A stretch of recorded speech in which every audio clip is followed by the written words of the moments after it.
seu chantagista. Ela sussurrou, esboçando um leve sorriso, porém, ainda com os olhos fechados. Eu sorri de alegria, enquanto enxugava as lágrimas do próprio rosto com as mãos. Muito bem, sua desgrenhada, acordou, eu disse sorrindo, segurando o pano sobre a testa dela. Então, ela virou a cabeça na minha direção e abriu os olhos lentamente. Negrinho. Sua voz estava muito fraca. Pode falar, minha amiga. Sua mão procurou a minha mão livre e a segurou com pouca força. Não fiques triste, negrinho, mas sinto que vou partir. Ela sussurrou. Não. Tu não vais para lugar nenhum. Estás doida? Não repitas isto. Vê, a febre já está passando. Sinto que minhas forças estão a abandonar-me. É a febre, acalma-te. Tu vais viver, eu sei. Ah, meu negrinho, tu precisas ser forte quando eu me for. Ela fez uma pausa, respirou fundo, e as lágrimas também começaram-lhe a rolar pelas faces. Não vais morrer, eu quase gritei. Ela argumentou. Lembra-te do que o nosso amigo Lavoisier te disse. Tenha fé, porque Deus faz tudo certo. Deve haver algum motivo para ele me levar agora. Não. Eu repito. Não vais me deixar. Não podes me deixar. Sê forte, meu negrinho. Ela estremeceu novamente. Eu não sou tão forte assim, não se tu não estiveres aqui comigo. És forte, sim. Outra coisa. Ela fez outra pausa, inspirou profundamente e continuou. Sei que não irei cumprir a promessa de te namorar quando chegarmos à idade, mas não tenho culpa. Sim, tua promessa. Não me esqueci dela. Estás vendo? Não se pode morrer antes de cumprir uma promessa feita a alguém. Ela refutou. Mas sabemos que a vida continua. Então, comecei a orar em voz alta, ao mesmo tempo em que tentava mantê-la ao meu lado. Deus, ó, Deus. Por favor, meu bom Deus, não leve minha Dornella de mim. Eu não saberia viver sem a minha desgrenhada, que fala e sorri alto, e que me alegra a vida apenas por existir. Nós ainda precisamos brincar muito enquanto somos crianças e namorar quando formos adultos. Estás ouvindo, sua descabelada? Não podes me deixar. Audiolivro realizado pelo canal Surya Chand Audiobook. Ela sorriu quase sem forças. Eles nem estão mais tão assanhados assim. Isso não importa, gritei. Já disse 1000 vezes que és e serás sempre a minha desgrenhada, que me alegra a existência, que me faz sorrir e crescer como pessoa. Mas juntos seremos adultos melhores, eu sei. Não podes partir e me deixar aqui sozinho. Não estarás sozinho. Adeus, meu negrinho. Sua cabeça pendeu para o lado, e ela parecia dormir. Nesse momento, minha mãe apareceu segurando um copo com chá e encontrou-me urrando de tanto chorar. Meu filho, acalma-te, por favor. Tenha fé em Deus. Ela se foi, mamãe. Minha Dornella desgrenhada se foi. Não teve tempo nem de arrumar os cabelos como estava gostando de fazer. Eu comecei a alinhar-lhe a vasta cabeleira sob um choro compulsivo.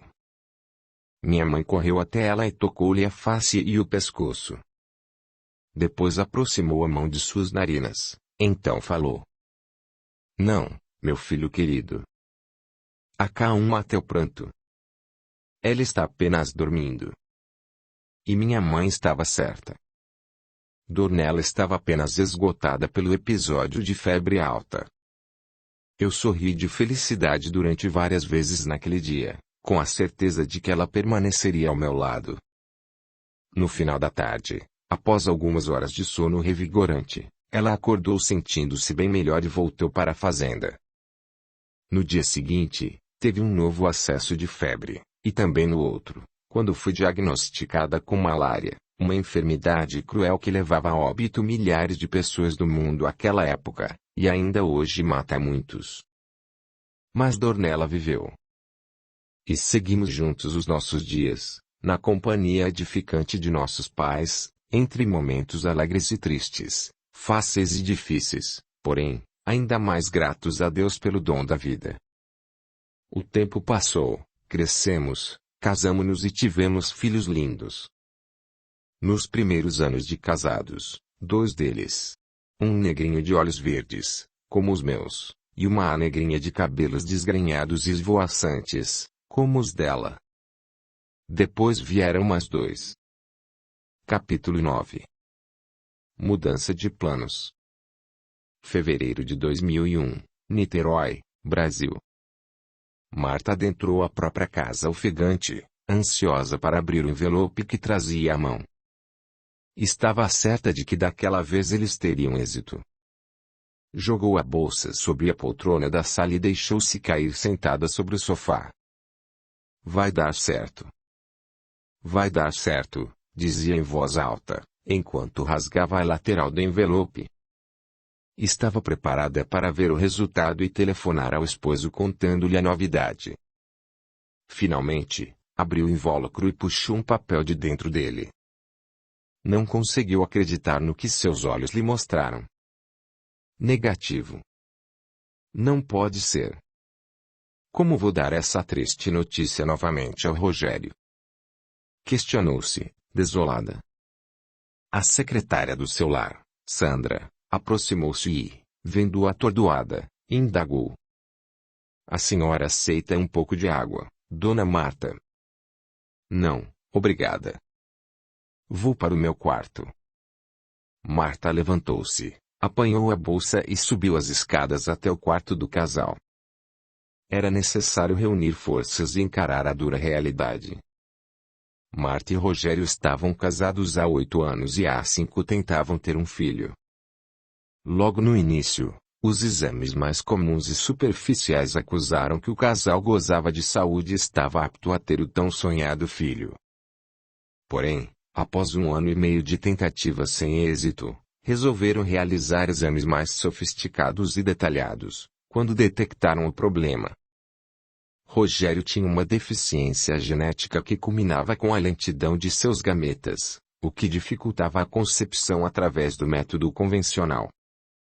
Como possuíam condições financeiras para arcarem com os gastos de um método alternativo, partiram para a fertilização in vitro. Porém, a primeira, a segunda e agora a terceira tentativas haviam falhado. Em seus aposentos, Marta tomou um banho rápido e mergulhou na cama, sob lençóis quentes, como que a tentar esconder-se do mundo, quando Sandra bateu à porta. Dona Marta, posso servir o almoço? Ao que a jovem senhora respondeu. Para quem? Eu não tenho fome e Rogério não virá almoçar em casa hoje. Deseja que eu a sirva em seu quarto? Insistiu a fiel secretária. Não será necessário, Sandra. Já disse que não tenho fome. Fique tranquila, pedirei sua ajuda caso o apetite me chegue. Temendo ser inconveniente, Sandra resolveu atender ao desejo de Marta e não mais insistiu com o almoço. Além disso, ela suspeitava qual seria o motivo de tamanha tristeza e reclusão da estimada patroa. Tudo bem, senhora. Estarei às ordens, comunicou. E voltou à cozinha. Sandra era uma jovem de 30 anos, bem afeiçoada, honesta e dedicada ao casal para quem trabalhava há quase 8 anos. Ela presenciara toda a trajetória da luta travada pelos patrões na tentativa de terem um filho. Não sei por que não adotam logo uma criança, pensou muitas vezes, chegando até a aconselhar a patroa. Mas esta sempre rebatia a ideia com o seguinte argumento. Quero um filho de meu ventre, ao que Sandra e muitos outros contra-argumentavam. Filho, não importa de quem nasça. Sandra era casada com um homem um pouco mais velho que ela, também honesto e trabalhador, com quem tinha um filho de 4 anos. Quando a jovem estava no trabalho, deixava a criança aos cuidados da própria mãe, uma senhora simpática que residia com ela em uma casa simples, porém repleta de paz, amor e harmonia. Mesmo morando em outro bairro, uma localidade consideravelmente mais humilde, a casa de Sandra ficava apenas a algumas ruas da residência dos patrões, o que lhe possibilitava ver e assistir o filho durante o horário de almoço, sempre que possível e necessário.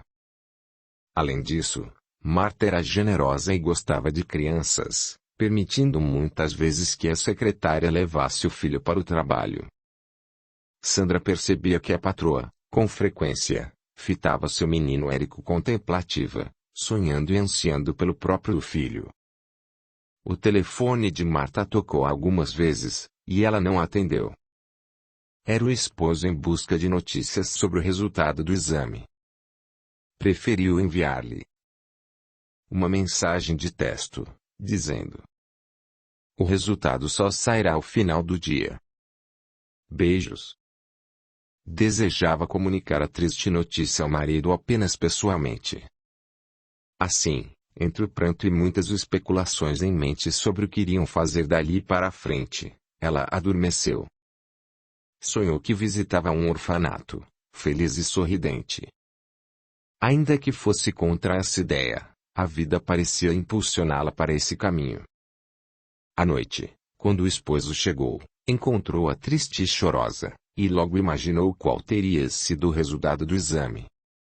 Após banhar-se, Rogério jantou ao lado dela na mesinha que havia no quarto do casal. Enquanto comiam, conversavam sobre o assunto. "Eu queria lhe dar a notícia pessoalmente", esclareceu Marta. "Lamento, querido. Perdoe-me se prolonguei as suas esperanças, quando poderia tê-las cortado pela raiz assim que eu soube do resultado. Não precisa se desculpar, minha querida, eu entendo você. Isso tudo é culpa minha. Sou eu que tenho problemas." "Não. Por favor, não se culpe. Esse é um problema nosso. Além do mais, embora eu não seja religiosa, às vezes até quero acreditar no que Sandra sempre me fala." "E o que ela sempre lhe fala?" indagou Rogério, interrompendo a esposa. "Que Deus sempre tem um propósito para todos nós e que tudo o que nos acontece tem uma razão de ser." "Bobagem", refutou ele, após deglutir uma porção da refeição. "Se Deus realmente existisse e fosse mesmo um Pai generoso e justo, como todos que creem nele costumam afirmar, ele teria a sensibilidade de enxergar como desejamos tanto ter um filho. Enquanto isso, muitos pais negligentes e sem amor para dar os têm aos montes, muitos destes são abandonados à própria sorte pelo mundo. Certamente, se esse tal Deus existisse, já nos teria agraciado com um filho." Marta ficou absorta por alguns instantes, refletindo sobre as palavras do marido, confrontando-as com os conselhos de Sandra. Sentia-se em um conflito, em que o discurso do esposo lhe parecia racional, porém, o da secretária lhe confortava o íntimo. Na verdade, Marta não tinha elementos suficientes para compreender a profundidade dos princípios que norteavam as crenças de Sandra, que era espírita. A patroa sempre acabava interrompendo as falas da secretária quando esta tentava lhe explicar um pouco mais sobre Deus e as leis que regem a vida e o mundo espiritual. "O que pretende fazer agora?" indagou Rogério. "Não sei", a esposa respondeu. "Não sei se tenho condições psicológicas para realizar outra tentativa e esta vir a ser novamente frustrada." "Não apenas isto", ajuntou Rogério. "Embora tenhamos recursos, confesso que esses procedimentos médicos estão começando a pesar em nosso orçamento, pois já foram 3. Se ao menos pagássemos mais uma vez e os médicos nos garantissem que daria certo." Ela ficou em silêncio novamente, absorta. "Diga alguma coisa, por favor." "Se você quiser, mesmo com os gastos, podemos tentar mais uma vez", implorou Rogério. "Então, Marta voltou a falar. Acho que não quero mais tentar. Não suportarei mais outra decepção como esta. A cada nova tentativa, penso que vai dar certo, me encho de esperanças e de expectativas, e, quando não dá, mergulho em um mar de decepção e depressão. Tenho medo de adoecer de uma vez por todas e não voltar mais ao normal. Compreendo, minha querida. Também tem sido muito difícil para mim. Mas então, pretende desistir de termos um filho? Ela fez silêncio novamente. Ouviu o que eu perguntei? Ele insistiu. Quer que desistamos de ter filhos? Indagou, desejando ouvir o contrário. Ela não respondeu. Que droga, Marta. Ele bateu com força sobre a mesa. Por favor, diga o que está pensando em fazer.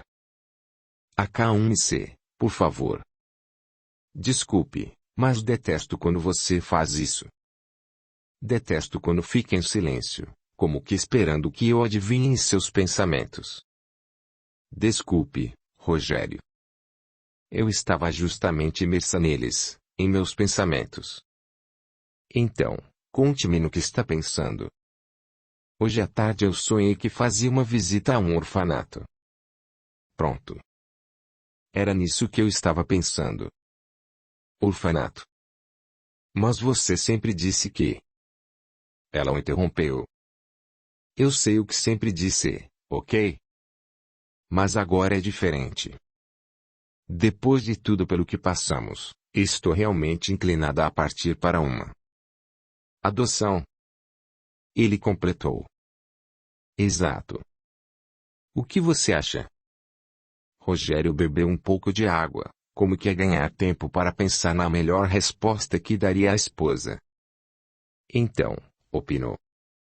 Eu estou de acordo. Tem certeza disso? Ele abriu o próprio coração para ela.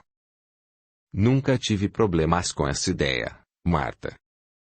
Contudo, ainda não tinha cogitado essa possibilidade porque você sempre relutava quando alguém nos sugeria adoção. Sempre deixou claro que desejava um filho do próprio ventre. Um filho de nosso sangue. Eu sei.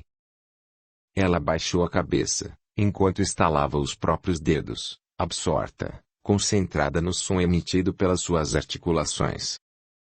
Mas e quanto a você, querida? Está mesmo certa disto? Pretende realmente adotar uma criança?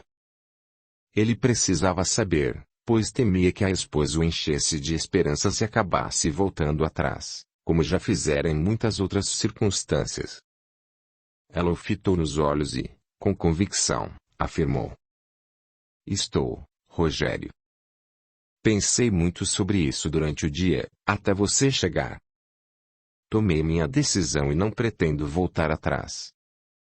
Ele soltou os talheres, tomou as mãos da esposa com delicadeza e carinho, fitou-a nos olhos e disse.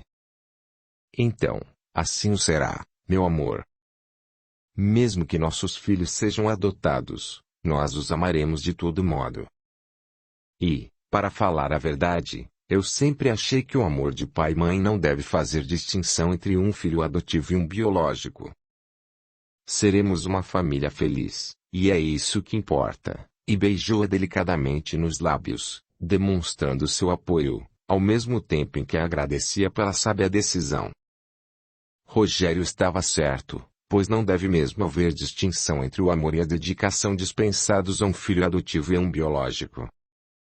O Espiritismo nos ensina que os laços de consanguinidade são puramente terrenos, enquanto os verdadeiros laços de família são espirituais, formados por afinidade, simpatia e comunhão de ideias entre os envolvidos. Como nada acontece por acaso, o planejamento para a formação de um lar ocorre no plano espiritual, obedecendo à lei da reencarnação.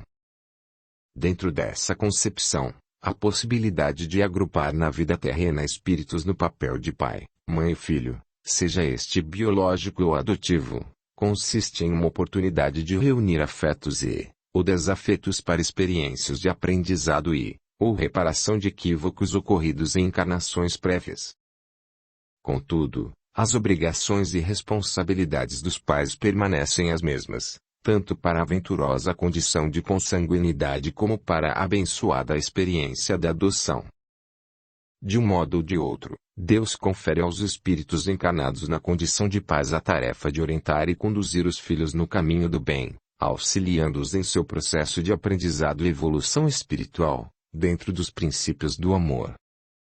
Capítulo 10. O retorno. 2 dias depois, Marta e Rogério foram visitar um abrigo de crianças e adolescentes que funcionava na zona norte da cidade. Foi com educação e simpatia que a diretora da instituição, Dona Geralda, os recebeu. Após os cumprimentos, solicitou: "Agora sentem-se, por favor", e indicou 2 cadeiras à frente de sua mesa. Após todos se acomodarem, ela continuou: "Então, os senhores desejam adotar uma criança?" "Sim", antecipou-se Marta. "Qual o procedimento padrão?" indagou Rogério, ansioso. "Em quanto tempo poderemos levá-la para casa?" "Calma, senhor Rogério, vamos por partes", orientou Dona Geralda com afabilidade. "Primeiro, eu gostaria de falar-lhes sobre os procedimentos da instituição. Em seguida, poderão fazer as perguntas que desejarem." "Tudo bem?" "Tudo bem", assentiu o casal. Dona Geralda prosseguiu: "Cada instituição adota seus próprios procedimentos, porém, existem alguns deles que são comuns a todas elas. O primeiro passo para quem, assim como vocês, deseja adotar uma de nossas crianças é participar de uma reunião que fazemos aqui, na própria casa, mensalmente, no qual lhes passaremos todas as informações sobre os trâmites do processo de adoção. Depois disso, solicitamos a documentação necessária do casal para a realização de um cadastro e a abertura do pedido de habilitação." "Entendo", comentou Rogério. A diretora continuou: "Uma vez habilitados, os interessados passarão por um acompanhamento social e psicológico realizado por nossa equipe, para detectarmos se possuem condições de fornecer um suporte básico à criança adotada." Rogério antecipou-se: "Suporte financeiro?" "Nós temos, sim, e isso vocês poderão comprovar rapidamente." "Fico feliz em saber, senhor Rogério. Porém, não basta os adotantes possuírem boas condições financeiras. Essas crianças possuem histórias das mais variadas possíveis, sendo a maioria delas marcada por muita tristeza e violência no próprio seio familiar. Ainda há o sofrimento pelo fato de estarem aqui, pois se sentem rejeitadas, abandonadas, acreditando que deve haver algo de errado com elas para terem sido jogadas em um abrigo. Além disso, há também os conflitos entre elas próprias, que, por mais que nos cerquemos de cuidados, muitas vezes, nos fogem aos olhos. Por tudo isso, a lei não permite que sejam adotadas assim que são deixadas aqui. Primeiro, tentamos reintegrá-las à família, aos pais biológicos ou mesmo a algum parente. Quando isso não é possível, elas ficam disponíveis para adoção. Neste momento, todas as nossas crianças já estão disponíveis, pois não há possibilidade de reintegração para nenhuma delas, por motivos diferentes no caso de cada uma." O casal assentiu com a cabeça, e Dona Geralda prosseguiu argumentando: "Percebam que não se trata de questões burocráticas, não aqui em nossa instituição. Apenas precisamos garantir que, além do suporte básico, como moradia, educação e saúde, essas crianças também recebam carinho, amor, atenção e dedicação, sendo imersas em uma boa estrutura familiar." "Correto." "Compreendo e concordo perfeitamente", considerou Rogério. "Tudo isso é realmente muito importante", ajuntou Marta. Geralda concluiu: "Sim. Acreditamos que o rigor dessa investigação durante o processo de adoção aumente as chances de a criança adotada se adaptar bem ao novo seio familiar. E, Mesmo assim, muitas ainda não conseguem e são devolvidas ou pedem para retornar ao abrigo por vontade própria. Compreendo, disse o casal em uníssono. Dona Geralda entregou um papel nas mãos de Marta, enquanto esclarecia. Aqui estão os dados da reunião. Data, horário, local e pauta. Alguma pergunta? Enquanto Marta conferia as informações do folheto, Rogério pronunciou-se. Sim, eu tenho uma. Fique à vontade, mas aviso que durante a reunião poderão esclarecer todas as demais dúvidas que, porventura, surjam até lá. Tudo bem, aqui é seu Rogério. Por enquanto, só gostaria de saber se, durante o processo de adoção, poderemos informar a idade da criança que pretendemos adotar. Eu conheço um casal de amigos que escolheu a faixa etária. Sim, poderão, Sr. Rogério, afirmou Dona Geralda. Durante a realização do cadastro dos adotantes, os senhores poderão definir uma faixa etária desejada. Porém, eu também posso lhes adiantar que nem sempre as coisas acontecem como almejado. Como assim? Indagou Marta. E a diretora esclareceu. Vejam bem, no nosso país, muitos sabem que a maioria dos aspirantes a pais preferem adotar bebês ou crianças pequenas, com até 3 anos de idade. No entanto, a maioria das meninas e meninos espalhados pelos muitos abrigos brasileiros está com idade superior a 3 anos, exatamente por serem os menos desejados pelos adotantes.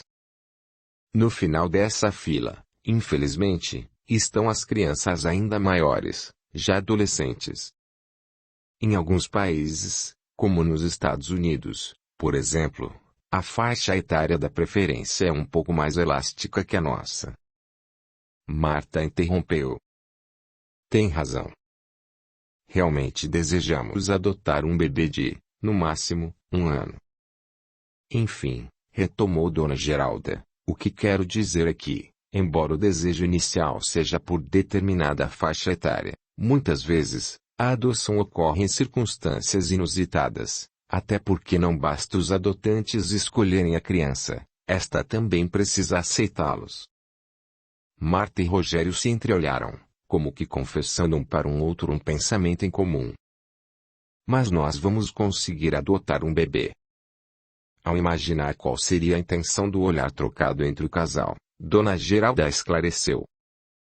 Bem, muitos pais quando aqui chegam ainda não sabem que é completamente possível estabelecer uma relação de amor, carinho, atenção e respeito com crianças de qualquer faixa etária. Basta para isto que, por parte do adotante, haja amor no coração, boa vontade e empenho.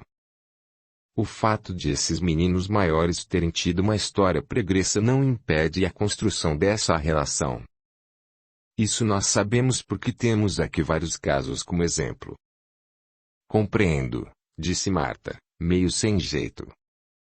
Rogério fitou Dona Geralda, desejando dizer-lhe algo, mas recuou. Porém, percebendo seu intento, a diretora indagou. Deseja saber algo mais, Sr. Rogério? Ele coçou o queixo. Já que a senhora tocou no assunto das crianças maiores, eu confesso que nosso receio com elas se dá pelo fato de que, exatamente por serem mais velhas, provavelmente poderão nos dar problemas, tipo, serem mais rebeldes, irem mal na escola. Dona Geralda o fitou com seriedade e argumentou. Senhor Rogério, isso consiste em um preconceito muito arraigado na sociedade, e que precisa ser desfeito. As pessoas precisam entender que bebês, crianças ou adolescentes dão trabalho, precisam de atenção e cuidado, e ponto final. Isto é fato, e independe de lhes serem filhos biológicos ou adotivos. É óbvio que adotados, geralmente de idade maiorzinha, com histórias prévias recheadas de tragédias e traumas, vão necessitar de uma atenção especial. Porém, casos que requerem atenção especial igualmente ocorrem com filhos biológicos de qualquer idade, concordam? O casal assentiu com a cabeça novamente, e Dona Geralda prosseguiu. Sendo assim, acredito que quem está disposto a ser pai e mãe, antes de tudo, deve estar ciente de que o trabalho e a responsabilidade são inerentes à condição de pais, sejam os filhos adotivos ou biológicos, pequenos ou grandes, e que o sucesso dessa trajetória será mais facilmente atingido pelo caminho do amor e da dedicação. A senhora tem toda a razão, concordou Marta. Dona Geralda lançou-lhes um sorriso amável e indagou mais uma vez. Desejam mais alguma coisa? Gostaríamos apenas de conhecer o local, ver as crianças. É possível? Perguntou Marta. Claro. Não há compromisso nenhum nisso. As crianças gostam de receber visitas, isso gera esperanças nelas. Além do mais, ela conferiu a hora no relógio de pulso. Já estamos em horário de almoço, vocês poderão encontrar a maioria delas reunida no refeitório. Está ótimo, exclamou Marta. A diretora se levantou. Então, por favor, me acompanhe. E o casal a seguiu. Pouco depois, eles adentraram o refeitório, onde 20 crianças, entre as pequenas e os pré-adolescentes, estavam reunidas em torno de algumas mesas de madeira retangulares e compridas. Havia 4 funcionárias servindo todas elas e coordenando a situação. A um canto do refeitório, uma moça jovem e simpática alimentava um bebê de meses em uma cadeirinha própria para isto. Marta e Rogério perscrutaram o ambiente minuciosamente, observando o estado geral do recinto, das crianças, de suas vestes, a comida disposta nos pratos e a atuação das funcionárias. Tudo parecia muito razoável. Por fim, ao fitarem o bebê, seus lábios se entreabriram em um sorriso espontâneo, repleto de esperanças. Eles foram até ele, entre os olhares curiosos das demais crianças. Veja que lindo, Rogério. Quantos meses ele tem? Indagou a jovem que o alimentava. Está com 7 meses completos, respondeu a jovem, enquanto o bebê fazia caretinhas, gracinhas com a boca e sorria para o casal, que o observava com ternura. É mesmo uma fofura, concordou Rogério. Ah, ele é perfeito, continuou Marta. Nenê, olha aqui para a titia, olha, e batia palmas para chamar a atenção do bebê. É realmente uma criança adorável, opinou Dona Geralda. Mas, agora, não gostariam de conversar com alguns dos maiorzinhos? O casal voltou-se para a diretora, e Marta antecipou sem responder-lhe. Ah, acho que não será necessário.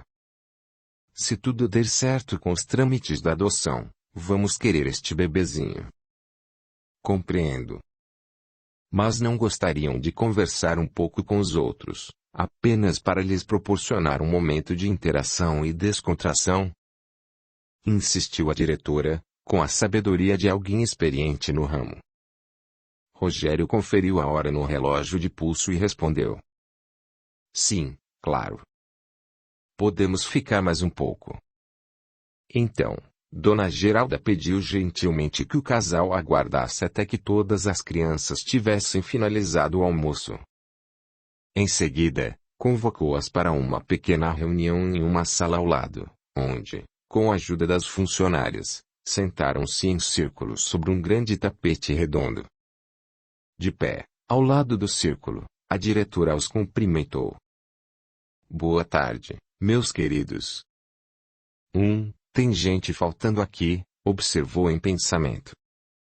A maioria respondeu ao cumprimento com um largo sorriso, alguns com o semblante de tristeza e outros enraivecidos. Ao lado do casal, ela continuou. Estes são o Sr. Rogério e a Dona Marta. Eles estão nos fazendo uma visitinha rápida. Não seria educado de nossa parte cumprimentá-los? E assim as crianças o fizeram, cada uma a seu modo. Umas dando boa tarde, outras acenando com as mãozinhas e outras apenas fitando-os com atenção. Satisfeita, Dona Geralda tornou a falar. Bem, eles não têm muito tempo, pois estão um pouco apressados. Mesmo assim, eu trouxe todos vocês aqui para que tenham uma conversa agradável com os dois. Falem um pouco sobre vocês e façam-lhes perguntas também, se quiserem. Mas não se esqueçam de que nossas visitas não têm muito tempo. Então, por favor, meus queridos, sejam breves. A diretora voltou-se para o casal. Senhor Rogério e Dona Marta, poderiam sentar-se no centro do tapete, por gentileza? O casal se entreolhou, um tanto apreensivo. Não precisam temer nada, será super rápido e tranquilo. Marta e Rogério sentaram-se, como lhes pedira a diretora, que continuou. Bem, crianças, agora cada uma de vocês se apresenta, diz idade e fala um pouco sobre si mesma. Tudo bem rápido, certo? As funcionárias permaneciam a postos em torno do círculo, para darem o suporte necessário à dinâmica. Quem começa, tia Geralda? Indagou um menino muito alegre e simpático. Pode ser você mesmo, Paulo. O menino franzino, de olhos verdes e expressivos, começou. Bem, meu nome é Paulo e eu tenho 6 anos. Muito prazer, Paulo, disseram juntos Marta e Rogério. O garotinho prosseguiu. Eu gosto muito de chocolate, mas não podemos comer muito chocolate aqui. Os adultos sorriram. Bem, eu vim morar aqui porque meu pai morreu e minha mãe bebia muito aquelas bebidas amargas de álcool, e me batia muito também. Mas eu sei que ela me ama mesmo assim. Então, eu tô morando aqui com as tias e os amigos apenas até minha mãe parar de beber e poder cuidar de mim. Se ela não puder vir me pegar de volta, então, vou esperar alguém me adotar.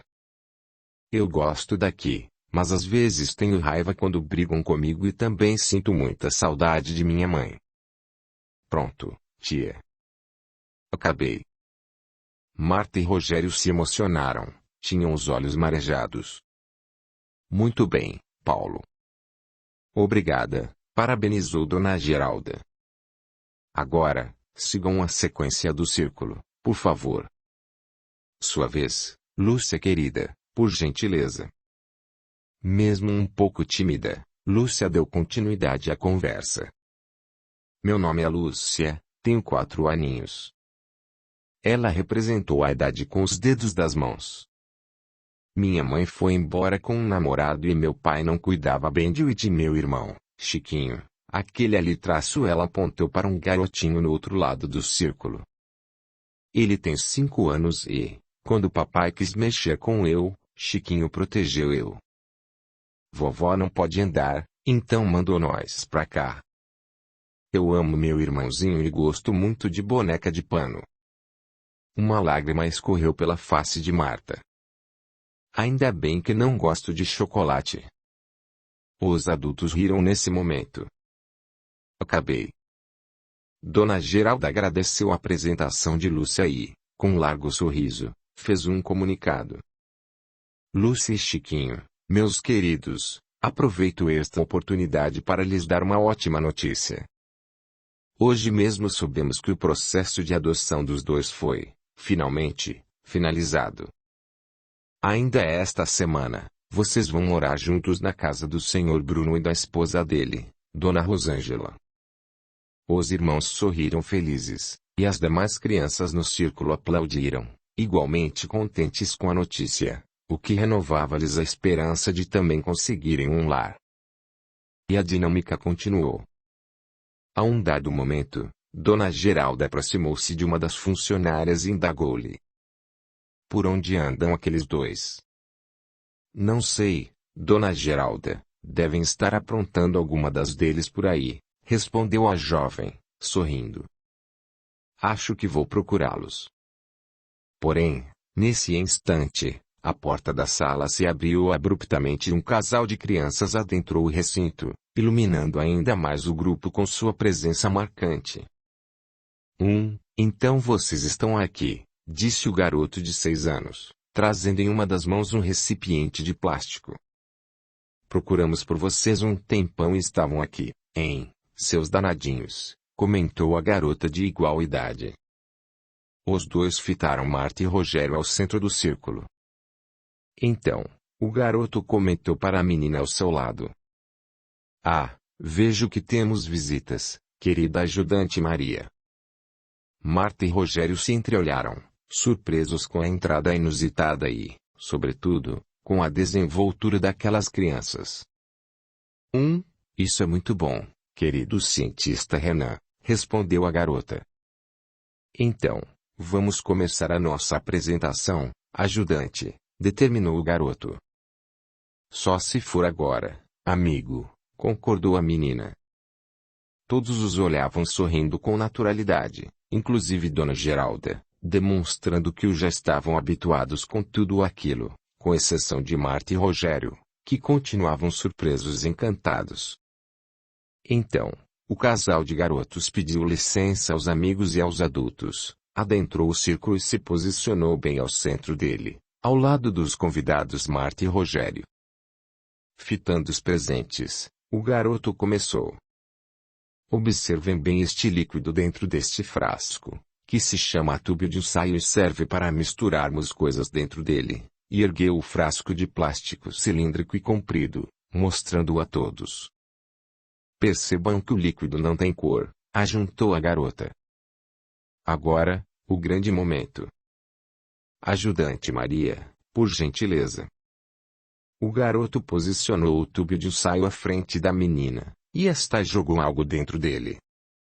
Em seguida, ele balançou levemente o líquido. Tcharam, disseram juntos, em uníssono.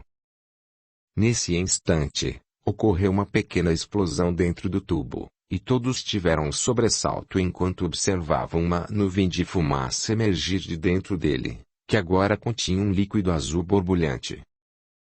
Fortes aplausos ecoaram no recinto. Sim, eu e Donella estávamos de volta, agora, encarnados como Renan e Maria, respectivamente. A antiga paixão pela química, que havia sido alimentada e bastante estimulada pelo convívio com o nosso célebre amigo Lavoisier, continuava visivelmente aflorada em nós. Poucos instantes após a nossa apresentação, uma das funcionárias adentrou a sala esbaforida, resmungando e sorrindo ao mesmo tempo. Aí estão vocês, hein, seus levados. Eu sabia que meu material só poderia estar com os dois. A funcionária era estudante de química na universidade e vivia pelos cantos do abrigo sendo abordada por nós dois, que a intimávamos a falar sobre os seus experimentos. Naquele dia, para nos agradar, ela havia levado ao abrigo o tubo de ensaio e algumas substâncias para nos mostrar uma simples reação química, mas que nos encheria os olhos.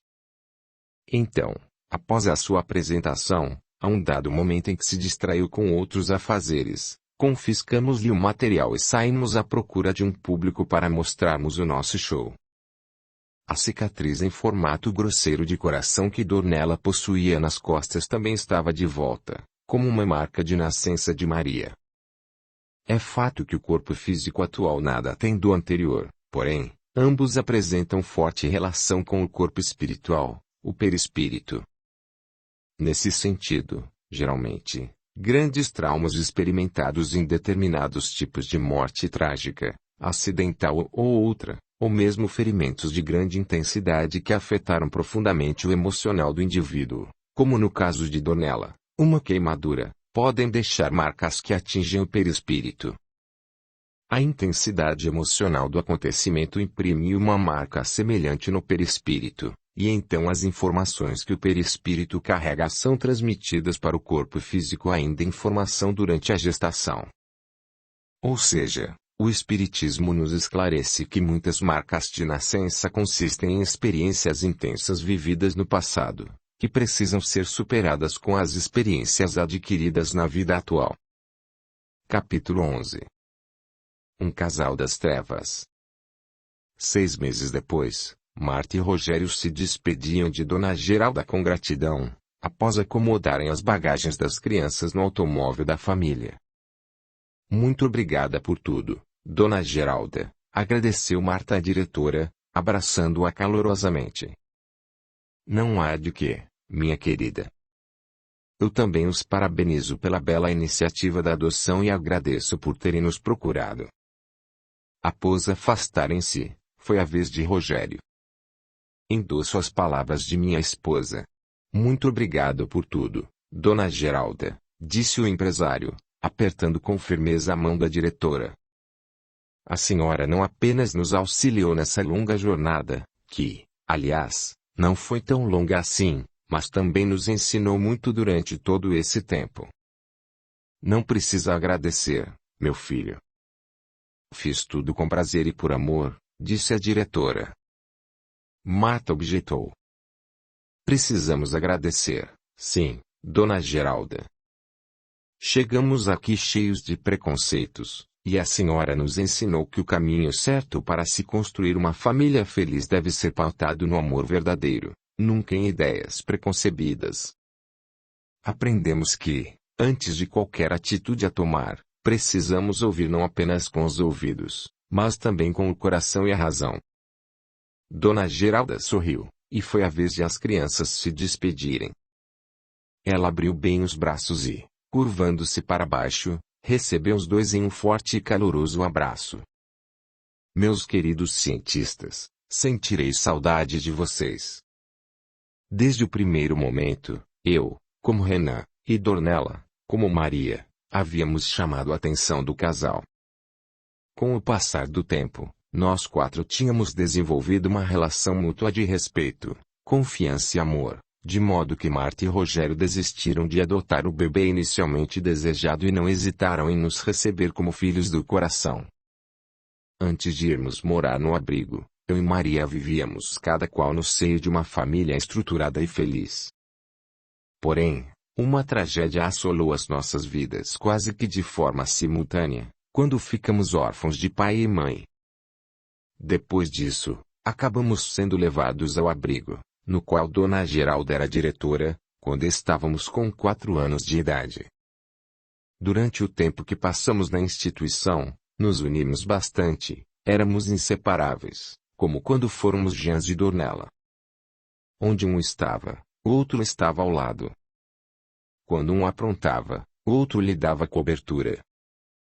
Quando um sorria, o outro sorria ao seu lado, compartilhando de sua alegria, e, quando um chorava, o outro enxugava-lhe as lágrimas. Todos no abrigo nos estimavam, mesmo aqueles mais introspectivos. A diretora e as funcionárias nutriam por nós um carinho especial, sabiam que éramos um tanto diferentes. Além de espertos e muito inteligentes, éramos também alegres, cativantes, generosos e barulhentos, não deixávamos ninguém quieto. Audiolivro realizado pelo canal Surya Chand Audiobook. Na escola proporcionada pelo abrigo, íamos muito bem nos estudos, e ficamos conhecidos pelas nossas invenções. Certa vez, por exemplo, adaptamos um brinquedo velho em uma peça moderna de controle remoto, e todos adoraram. Fisicamente, éramos crianças franzinas, porém ágeis e coradas, de pele morena e clara, olhos escuros e cabelos castanhos, sendo os de Maria ondulados, compridos e salteados com alguns fios dourados, e os meus, bem curtos. Em resumo, éramos crianças facilmente adaptáveis, que se amavam e se cuidavam mutuamente, e fomos felizes durante o período em que moramos no abrigo, embora a saudade dos nossos pais nos incomodasse um pouco. Então, com os olhos marejados, Maria foi a primeira a responder à diretora. Também sentirei saudades, tia Geralda. E eu também, repeti. Não deixem de vir nos visitar com certa frequência, está bem? Pediu a diretora, afetuosa. Viremos sim, tia, dissemos juntos. Após as despedidas, nossa nova família partiu, levando-nos dali, deixando saudades nos nossos corações e naqueles que conosco conviveram. 2 semanas após termos deixado o abrigo, eu e Maria já estávamos muito bem adaptados à nova rotina em família. Havia horários e regras para tudo, e isso não consistia em um problema para nós, pois no abrigo também funcionava assim. Além disso, Crianças necessitam de rotina, precisam de regras para se sentirem seguras. Marta e Rogério se esforçavam a cada dia para nos proporcionar um ambiente agradável e saudável, com direitos e deveres para todos, em meio a muito amor e respeito. Nos momentos de folga e finais de semanas, havia muita diversão em família, descontração, passeios, troca de carinhos e muito empenho para que tudo continuasse correndo bem. Antes de dormir, nossos novos pais adquiriram o hábito de lerem historinhas para nós, que dormíamos no mesmo quarto, pelo menos até que nos sentíssemos seguros para passarmos a cômodos separados. Sandra, a secretária do lar, logo se rendeu, apaixonando-se por nós rapidamente. Além disso, a nossa chegada havia lhe caído como uma luva, pois, a pedido de Marta, seu filho Érico, de 5 anos, passara a frequentar a casa com mais frequência, para que nós 3 brincássemos e nos divertíssemos juntos, quando não estávamos na escola. Quase 1 ano depois, nossa família estava tão unida em um ambiente de harmonia e amor, que emanava uma energia contagiante, tanto naquele lar como onde quer que juntos estivéssemos. Marta e Rogério estavam completando o aniversário de casamento e resolveram dar uma festa para comemorar. Aproveitariam a ocasião para celebrar o primeiro aniversário de casamento na presença dos filhos. A noite do evento havia chegado, e os convidados, pouco a pouco, preenchiam o salão de festas situado na área externa da casa. Eu e Maria estávamos vestidos elegantemente e, à medida que éramos apresentados, encantávamos a todos com nossa desenvoltura. O apogeu da festa ocorreu no momento em que Marta e Rogério discursaram aos amigos sobre a longa relação conjugal vivida até ali, enfatizando que, em meio às bonanças e adversidades inerentes à vida a dois, o amor e o respeito mútuo tinham sido os principais alicerces do relacionamento duradouro. Por fim, relataram como eu e Maria tínhamos entrado em suas vidas e coroado a relação do casal com a realização do sonho de serem pais. A um dado momento da festa, havia chegado a hora de as crianças se recolherem, mas, antes disso, eu e Maria fomos até a cozinha para tomarmos um lanche preparado por Sandra. Então, meninos, gostaram da festa? Indagou a secretária, enquanto nos servia. Claro que se trata de uma festa de adultos, mas sei que vocês se divertiram bastante. Ah, gostei, sim, respondeu Maria, sorrindo. Brincamos bastante e comemos umas coisinhas muito gostosas. Eu também gostei de comer aquelas coisas enfeitadas, opinei. Mas gostei mais ainda do brinquedo novo no jardim. Nós, Érico, brincamos muito nele. Sorrindo satisfeita, Sandra considerou. Ah, meu pequeno também adorou brincar com vocês. Ele se divertiu tanto que já está dormindo profundamente. Ela nos entregou o guardanapos e continuou. Agora me respondam uma coisa. Como vocês fizeram aqueles cristais de açúcar de cor azul que meu Érico estava comendo? Ele ficou encantado. E, para falar a verdade, eu também achei lindo. Eu e Maria nos entreolhamos sorrindo, e Maria esclareceu. Na verdade, não é apenas um doce qualquer, Sandra. É uma experiência química. Aprendemos a fazer ele com uma tia lá do orfanato, que estudava química na faculdade. É mesmo? Sandra indagou, mostrando interesse e admiração. Sendo assim, estou diante de pequenos cientistas. Somos mesmo, concordamos juntos. Nós sorrimos, e ela continuou. Bem, crianças, a conversa está boa, mas, agora, apontou para os pratos e copos sobre a mesa, o que acham de comerem logo o lanche para irem para a cama? Enquanto comíamos, a secretária foi até a pia e começou a lavar a louça. Eu vou perguntar, cochichei para Maria. Acho que não deve fazer isso, senão, vai ter que explicar. Explicar o que a quem? Indagou Sandra, virando-se na nossa direção. Nós nos entreolhamos. O que é que vocês estão escondendo? Eu conheço essas carinhas. Eu vou perguntar, repeti, fitando Maria. Ah, pergunte logo e pronto, concordou ela, finalmente. O que quer perguntar, Renan? Fique à vontade, pergunte. Sandra estava mais curiosa do que solícita. Então, enchi-me de coragem e indaguei. Quem é aquela mulher com o cabelo loiro e curto, e com vestido vermelho? A secretária puxou pela memória as características dos convidados. Depois, especulou. Aquela que estava ao lado de Dona Marta a maior parte do tempo. Sim. Aquela mesmo, eu confirmei. Só pode ser a Dona Bruna, afirmou Sandra. Bem, a única loira de cabelo curto e vestido vermelho na festa era a Dona Bruna. Então, ela se chama Dona Bruna, eu disse. Mas quem é ela? O que ela é de nossos pais? Sandra franziu-se e indagou. Por que está perguntando isso? Eu não disse que iria ter que explicar? Comentou Maria. O que ele precisa explicar, Maria? Questionou Sandra, ainda mais curiosa e já um tanto apreensiva. Eu e Maria nos entreolhamos novamente. Então, negociei. Você me responde primeiro e eu te explico depois, tudo bem? Está certo, a secretária concordou. Bem, Dona Bruna e o falecido marido dela eram muito amigos de Dona Marta e seu Rogério. Frequentavam clubes e festas, e viajavam sempre juntos. Daí, o marido de Dona Bruna resolveu investir em um negócio em sociedade com o Dr. Rogério. Só que a coisa não deu muito certo e eles acabaram falindo. Porém, como o Dr. Rogério tinha outros negócios, não sentiu muito impacto no bolso.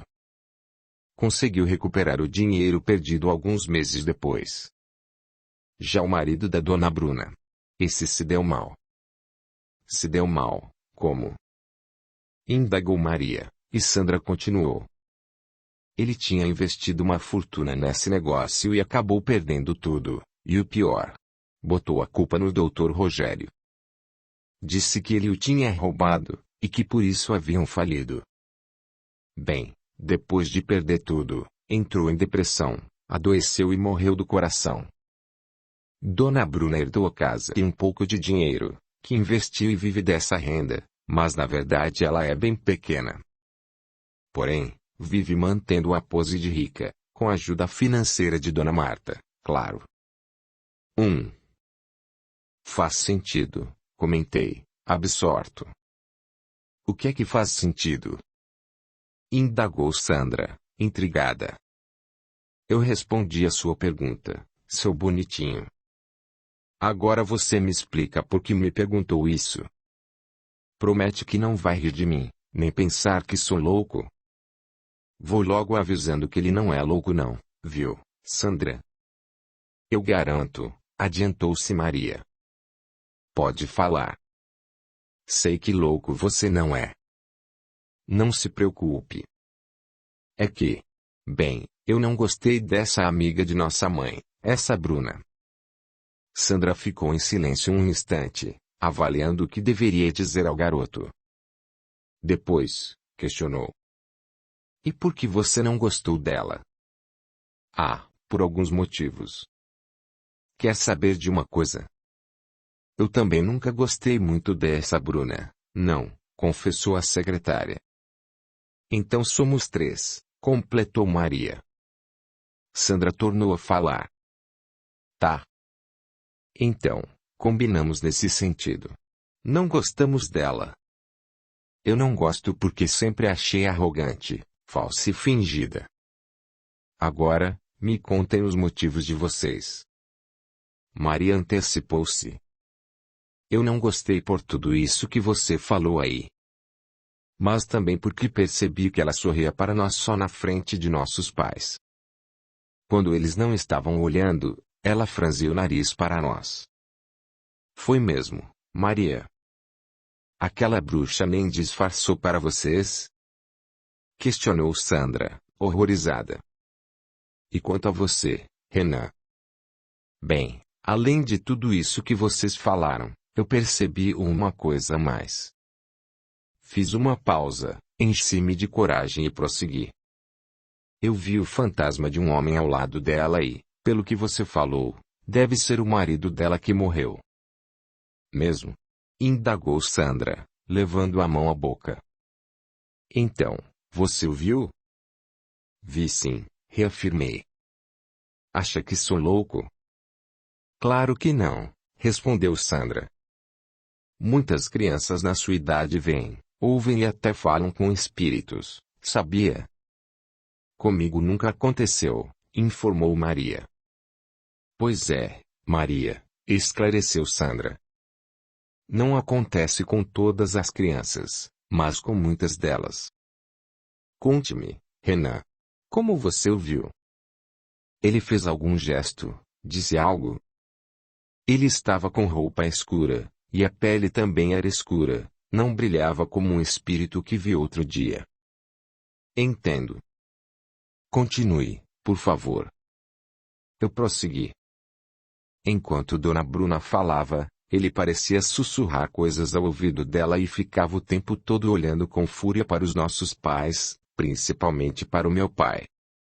Quando eles davam as costas, Dona Bruna também olhava para os dois com rancor.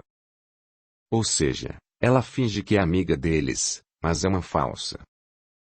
Minha nossa! Sandra estremeceu. Ele ainda acha que o Dr. Rogério é culpado por tudo de ruim que lhe sucedeu. Deve mesmo ser isso, porque ele tinha muito ódio nos olhos, sabe? Eu ajuntei. Você acha que devemos avisar aos nossos pais? Sinto que aqueles dois podem estar querendo aprontar alguma coisa contra eles. Só não sei o que. Está maluco, Renan? Questionou Maria.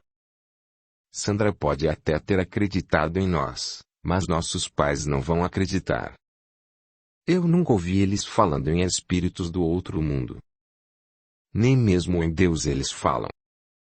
E se acharem que você é louco e te mandarem de volta ao abrigo? Não. Eu não vou deixar que você volte para lá. Ou pior. E se botarem você no hospício? Deus me livre. Não deve contar nada, não. Sandra se entristeceu e considerou. Infelizmente, Renan, Maria tem razão. Meus patrões não creem mesmo nessas coisas. Se esse casal pretende fazer algum mal a eles, teremos que encontrar outra maneira de protegê-los. Não podemos simplesmente dizer que você viu o espírito rancoroso do marido desencarnado de Dona Bruna. É possível que eles pensem que você tem algum problema, sim, ou, no mínimo, achem que está querendo chamar atenção. Embora eu costume comentar certas coisas sobre esse assunto com a Dona Marta, ela sempre me olha desconfiada. Deve achar que sou perturbada das ideias. Está vendo, Renan, como eu estava certa. Triunfou Maria. Enquanto recolhia os pratos, Sandra considerou. Bem, pelo momento, vamos ficar de olho naquela Dona Bruna. Depois voltaremos a falar sobre isso. Mas agora vocês precisam ir para a cama, e não se esqueçam de fazer uma boa oração antes de irem dormir. Ah, agora fiquei com medo de ir dormir, confessou Maria. E se eu tiver pesadelos com espíritos de outro mundo? Sandra fitou com doçura e afagou-lhe os cabelos macios, enquanto aconselhava. Meu anjo, não precisa ter medo. Se vocês fizerem o que eu disse, se orarem antes de dormir, como eu os ensinei, não terão sonhos ruins. Não vamos sonhar com esse homem mau? Indagou Maria. Não, não vão sonhar com ele, nem com nada de ruim, prometo. A oração tem o poder de nos proteger quando estamos dormindo, e também quando estamos acordados, claro. Além disso, esses espíritos a quem chamamos de ruins e malvados, como o marido da Dona Bruna, no fundo, sofrem muito.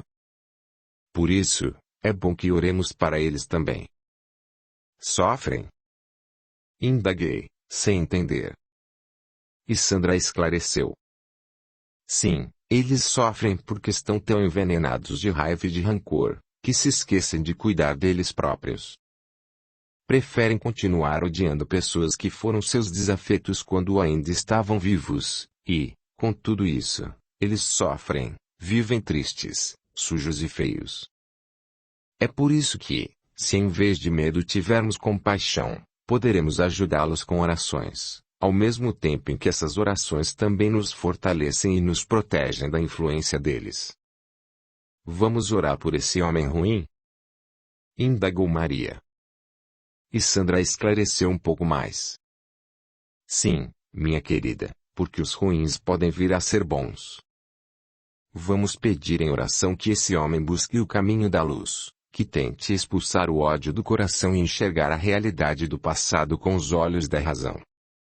E ainda vamos pedir que ele aceite a ajuda de Deus e dos espíritos de luz, que sempre estão disponíveis para ajudar quem os procura e os aceita. Tudo bem, Sandra, aqueceu Maria. Vamos orar antes de dormir, por esse homem escuro e por todos nós. Eu também concordei e Sandra sorriu, satisfeita. Ah, vocês são duas crianças muito especiais mesmo. Agora me deem aqui um abração de urso e um beijo de boa noite. Após trocarmos abraços e beijos, eu e Maria seguimos para o quarto. Antes de adormecermos, fizemos uma sentida prece juntos, na qual rogamos a Deus proteção para toda a nossa família e também pedimos pelo marido de Bruna. Marta e Rogério chegaram ao nosso quarto logo após a oração e se despediram de nós com calorosos beijos e abraços, como costumavam fazer todas as noites. Em seguida, retornaram à festa. 2 meses depois, Marta e Rogério precisaram realizar uma viagem de negócios. Eles passariam 2 dias daquela semana em São Paulo e, por isso, nos deixaram aos cuidados de Sandra. Um dia depois de terem viajado, após o término da aula, eu e Maria aguardávamos a chegada do motorista de nossa família, que fora contratado após a nossa adoção. Como acontecia normalmente, o carro parou, Dalmo desceu, entrou na escola e, como era autorizado pelos nossos pais, nos apanhou na sala de espera. Porém, algo atípico ocorreu. Quando Maria e eu entramos no automóvel, lá estava ela, acomodada no banco traseiro, com óculos escuros, um lencinho à mão e chorando discretamente. Boa tarde, crianças, disse ela, sem tirar os óculos. Dona Bruna. Nós exclamamos em uníssono. O que a senhora está fazendo aqui? Indagou Maria. E por que o está chorando? Eu questionei. Ah, meus queridos. Eu não lhes trago boas notícias.